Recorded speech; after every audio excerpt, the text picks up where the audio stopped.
All right, so first and foremost, I got three new comic books. Oops, turn that around. I got three new comic books. I have the second issue of the newly established X-Men Rise from the Ashes by McKay, Stegman, Mayer, and Garcia. I'm actually not gonna read this one because I don't have the first issue. I hate reading out of continuity and out of order. So that's just I had to get this one just because it's the new job of the X-Men. You see right there, it's the second issue, but I'm not gonna read this one only because I want to, like I said, I want to read everything within continuity, within the timeline. Don't mind me, I was watching 13 Reasons Why. Great show. If you haven't watched it, go check it out. It's four or five seasons long. Amazing. But anyways, yeah, I'm trying to get into X-Men comic books just because they're so long. There's so many stories of the X-Men. I'm still trying to read through Rise of the Power of X and House of Power of X, Fall of X, all that, trying to get through all that. Hopefully, I plan to get the whole collection without having to just go comic book through comic book and just to see where that takes me. Hold on, let me get my drink real quick. But what other than that, I have another comic book that I picked up that my dad helped me buy the other day. This one right here, man, Batman and Superman World's Finest number 13. Uh, what's the name of this? Let me see. Give me a second. I just read this one the other day. I actually had to reread this one because the plot twist in it had me going on my phone looking for, you know, the whole series. This one, I love the. It's not a paperback, but it's like this hardcover, but it's really nice. I love the feel of the comic. I love. You ever get a comic book and just have that new? It has that new comic book smell. This is what that feels like. Like the pages, the colors. I love. This one is by Wade, Dan Mora, and Bonvillain. First off, I don't know the other two writers or creators of the book, but I know Dan Mora's fan art. I follow him on Instagram a lot. I see him post a lot of his pictures, a lot of his comic books. I love his attention to detail and artistic ways of just drawing Batman and Superman. Anything Dan Mora draws is just amazing, and I love this particular comic book, even though it's not. I don't have all the issues to it. This one right here it's beautifully written, orchestrated, and it just tells a fantastic story of it showcases the relationship between Batman and Superman really well. I don't want to give too much away about the story, but I'll go ahead and tell you. This is Batman and Superman World's Finest number 13. Elementaries, Chapter 1, The Facts of the Case. Now, this story is about Batman and Superman finding out who killed Simon Stagg. Now, I believe in the Justice League cartoon, I don't think Simon Stagg's in that one. But in the cartoons, this comic book reads just like it does if you're watching the TV show. Simon Stagg looks exactly like he does in the animated series. It includes Metamorpho, and there's a big plot twist when it comes to this. I don't want to give away the plot twist. I feel like people have already read this comic book, but if you haven't, the plot twist involves Bruce Wayne at the end. It basically centers, and the cover can be kind of misleading because when I first picked up this comic book, I thought it was going to include Darkseid, but I think that's early. That's down the line in this series. So when I first read this comic book, I was enthralled by it. It goes through the back history of Metamorpho and how he got his powers, and how Simon Stagg tried to keep. Everybody knows the story of Metamorpho. Um, in love with Simon Stagg's daughter and how Simon Stagg didn't want to be with his daughter, and how he became Metamorpho. So I'll just skip through all that.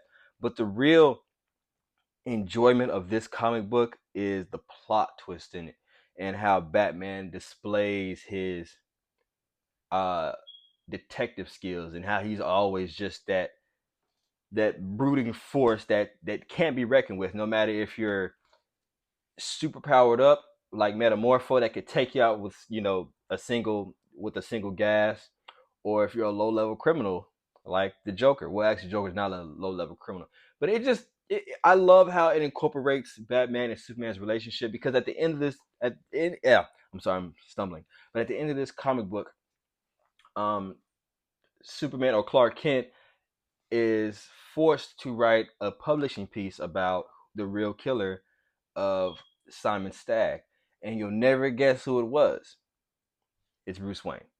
They say it's Bruce Wayne, but Superman actually can't believe that he had to run this story because Batman and Superman are best friends. It's very very it's mind blowing. It's very mind blowing, and this story really took me. I had, like I said, I had to read the story twice just because, man, it was so enthralling and good to see a good Batman and Superman world's finest comic book. My thoughts towards this book, I love how Superman is very optimistic in everything that goes on within this case, and I love how Batman, and it has whose Robin is this? This is Tim Drake's Robin. We see the incorporation of Tim Drake's Robin throughout the series. Batman is, on his detective skills as usual. He doesn't miss a beat. You can tell this is a seasoned Batman. You can tell this is a seasoned Robin and a Superman. Everything about this comic book just jumps off the page to you. It just screams "read me" over and over again. It makes you want to go and get the other chapters, which I actually will be doing. I've never been too much of a fan of the Batman and Superman World's Finest just because there are a lot of chapters to go through. But this one right here is what definitely got me interested in the World's Finest creations. This one dropped, I think, last year actually. But within the story, you see Superman in a conflicted position because now, like I told you, at the end we find out that Bruce Wayne is implicated in the murder of Simon Stagg, and how I would love to see whenever I get the other issues how it affects their relationship down the line. Now, I don't think it'll affect it too much because Bruce Wayne knows that he's innocent. Superman knows that he's innocent, and the way that Simon Stagg died is through a gas that through a gas compound that that's not even man-made. Like, you can't even find it, so the only you have to assume it's metamorpho. But Batman is a detective, so he's only keeping all his options on the table. So this is a really good read. If anybody has more information on this comic book run, please let me know how good it is. Let me know how you liked it and how you looked at it. I probably am gonna put this comic book top 10 of my list of comic books to read if you haven't already read it. Like I said, I hate reading out of continuity, but this one really took the cake for me. This was a eye grabber for me. And yeah, that's one we'll probably keep that going. Like I said, I also have X-Men Rise from the Ashes, issue number 2. Now, I haven't even cracked this one open. Because I haven't got the first issue yet. I still have. I've been itching to crack it open, but I haven't. Only because, like I said, I'm trying to get into the X-Men comics. Been going on YouTube, reading everything I can about the history of the X-Men, different issues, different runs, all that kind of thing. But this one, I've been waiting on the new issues to drop so I could start fresh and you know, just get back to collecting X-Men comics. I've been real one-dimensional and just collecting certain comic books. Like, I still need to get Spider-Man Blood and Black Suit, which I will be getting soon. And then this one, I like this one the most because really of the cover. Like, I've read some of it already. I've only read like maybe 2 or 3 pages. I try not to read too many comic books because that's how you get burnt out and that's how you lose a passion for something. Not that I ever lose a passion for comic books. It's just I want to keep it fresh, keep it interesting, keep it kind of at a nuanced level. But this one is really interesting. This is Captain America and Iron Man. It's a dual cover. This is, if you can see how it just transitions back from Iron Man to Captain America. They're both trying to redeem themselves from tragedies of the world. The first one with Iron Man reads, "Framed for murder, Iron Man fights back against a man called Hammer." And the Captain America one says, Back in the fight, Captain America battles to fight to regain the support of a nation. So I've read some of this. I read 2 or 3 pages of this, and I can already tell you this is going to be a good read. I love how they've incorporated that old school style of Marvel cover into it. I love how it has the OG versions of Captain America and Iron Man, and it's just a really crazy cover art. Like the whole comic book has that I can't explain I can't explain how it is, but just I can only tell you like this is a really good cover art. Like this is one that you have to print out and get it posted up on your wall somewhere. Like I'll probably hold this as one of my most coveted comic books just because the prices I expected this to be uh more expensive than what I got it for. It's $4.99. But I've only read 2 or 3 pages, and the first couple pages include Iron Man getting frozen. It explains Iron Man, I mean not Iron Man, but Captain America's origin, how he was frozen in the ice, thawed out, coming back to save the nation. A really good read so far. I'm gonna dip more into this more, and I'll have more information on this soon. But this one is a really good read. Anybody out there that loves comic books, they need to go cop this one. I'm still trying to. I need to figure out what series or what comic run this comes from because, like I said, this one probably takes the cake out of all 3 new editions that I've gotten.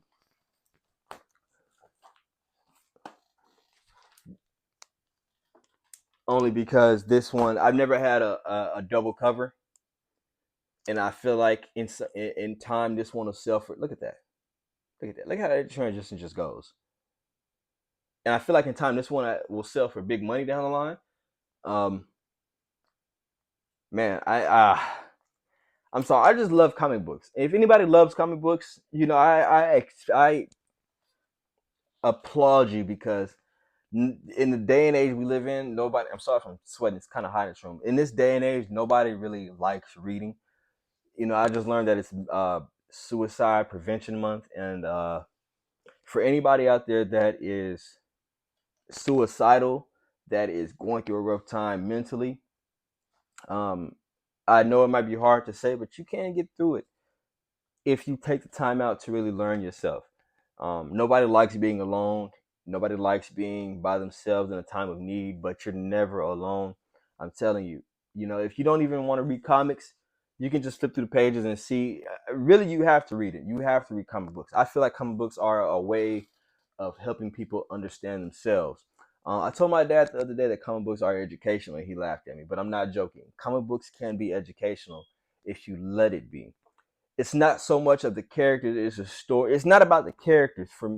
It is about the characters, but at the same time, it's more so about the moral of the story that they leave behind. Captain America isn't Captain America if he doesn't have something to fight for, if he doesn't believe in something. And Iron Man, I feel like anybody can relate to Iron Man. Iron Man, or Tony Stark, was a very big alcoholic at one point who was depressed for a number of reasons, losing his parents, not being able to help the world the way he wanted to. He's a futurist, but he's failed at the same time at trying to help the future. So that can send somebody into depression. But at the same time, these aren't just books. These aren't just characters. These are derived. I mean, they're not derived from real people, but they can relate, or we can relate to what they're going on because through the years, comic books have become more humanized for people to relate to. I know when I was going through a tough time of what I thought was depression, um, only thing I could turn to was comic books and superhero content, and I've learned and I've adapted to hey, if these people can go through a hard time in these comic books and still come on, if Iron Man can go through a time of depression and alcoholism and still find his purpose and find his way back to, knowing who he is, why is it that you can't, be that? I'm not saying go out there and build a pseudo armor around the world, but what I am saying is give yourself a chance to open your mind up to something new and something that's healthier. Drugs, alcohol, all that stuff. I advocate for weed smokers. I advocate for marijuana usage, and I do drink a little bit, but I don't drink excessively to the point where I'm becoming belligerent or drunk. Um, comic books, I feel, are the future of mental health. And I'm here to push that narrative forward because without these, without comic books, without this, the nerd world that I live in and the superheroes that I watch, I don't have the motivation to do what I do with my YouTube channel, with trying to run a business of my own comic book shop. I don't even know if I've told anybody that, but yes, I do plan on opening my. I actually plan on opening a comic book factory, something that is fun for all, that incorporates comic books and mental health it all in the same time. I feel when I open a comic book and I read it, especially if it's one that I really want to read, time just stops and everything becomes irrelevant except for what I'm reading. And I think with that mindset, or even if you don't want to read comic books, there's always something you can do. I feel like everybody should take time out and dive into something that is uh, healthy for the mind, healthy for anybody that is going through a rough time. With that being said, I recommend picking up a comic book because it comes with pictures. Uh, it comes with a moral, a moral of point. You know what I mean? It comes with a lot more than just kapow and big letters and such things like that. Sorry, my room's kind of hot in here. I'm sweating. I gotta cut the fan on. But it proves a point that even in comic books we can relate. They might not be real people, but they go through real things. Captain America had a hard time adjusting to life after coming out of the ice from the 40s and losing the love of his life and everything that he knew before going into the ice and having to adjust.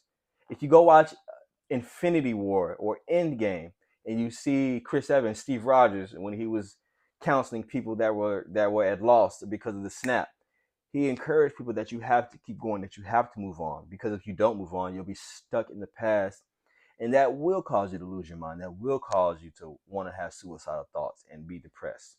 So, in order to move forward and move on, even for me, you know, I I am not in a healing stage anymore, and I'm proud to say that because I'm not healing anymore. I'm officially healed because I put time and I put work into reading these and into finding out who I am. People might think it's crazy talk or it's, make believe to, want to put your mind into a make believe land like comic books, but it really helps. Sometimes you have to submerge yourself into something that's not real life because it the heroes always win in the end of the day. Whether it be a cat stuck in the tree or whatever, life threatening events, the superheroes always find a way to win the day. So you have to be the superhero in your story is essentially what I'm saying, because nobody else is going to come save you. Trust me. And believe me, I believe in Jesus Christ and he's the Lord of my life. But at the same time, he gives us things and he puts things in place for us to go and find a way to save ourselves. And if you can't look within yourself or you can't, uh, get off your high horse enough to dive into something that's not a real life, and yet you still stuck in the same mindset, well, that's your own fault. You're essentially becoming a supervillain, and that's just the nerd in me talking. But with that being said, my first chance of submersing myself into the comic book culture was watching a lot of Batman, and then that transitioned into watching a lot of Superman, and then that transitioned into watching a lot of other superhero content.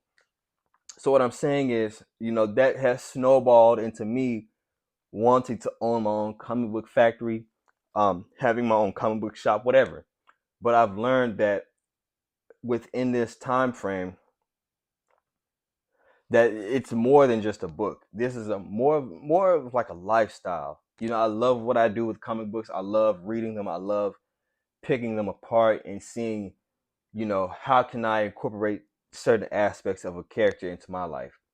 How can I help spread awareness with other people through comic books. So with that, I'm telling you that if you ever find time, go to a comic book store. It's and these are cheap. I'm my mission in life is to help other people realize that they are the superhero of their own story, and anything can be achieved if you just open up your mind and tell yourself, no, that's not me today, or that's not me at all. We have to be able to find our peace. My peace is within these comic books. My peace is within superhero culture, comic cons, things of that nature. Whoever follows my channel has seen me post different interviews from comic cons and just being within my niche. At the time that I was posting those videos, I was living in my car and just going back and forth trying to make ends meet. But when I was in the comic cons interviewing people, none of that mattered. I was just in my element. And that's the thing that I want to push people is get in your element and stop, wasting your time worrying about things that you cannot control. I can't control what happens tomorrow or next year. What I can control is, my mind and how I attract to comic books. So this is more of like I guess I'm not really good with comic book reviews. I'm not too savvy with them. I just connect mental health to comic books, and then I go from there. So for anybody that is struggling with mental health, like I said, this is Suicide Prevention Month. Um, I can't prevent anybody from doing anything, but if you take the time out to really read these comics or anything, if you just take the time out to read a book that you love, submerge yourself in that world and see what it does for you. You can you can find out that you want a career in something that you love to do, that you thought was just a hobby. Don't let anybody discourage you from trying to become what you want to be or do what you want to do. I feel like there is different avenues and different niches for everybody. I've dipped into this nerd world, or this nerd culture very heavily because it's accepted me. You're not judged within this culture. You're not, looked at as crazy or anything because people understand. So with that being said, I just want people to be aware of your mental health. Be aware of what you let into your mind. If you're gonna let something into your mind, I'd rather you be, letting comics into it or anything that is, of a healthy support. So enjoy and embrace your nerdiness. Thank you.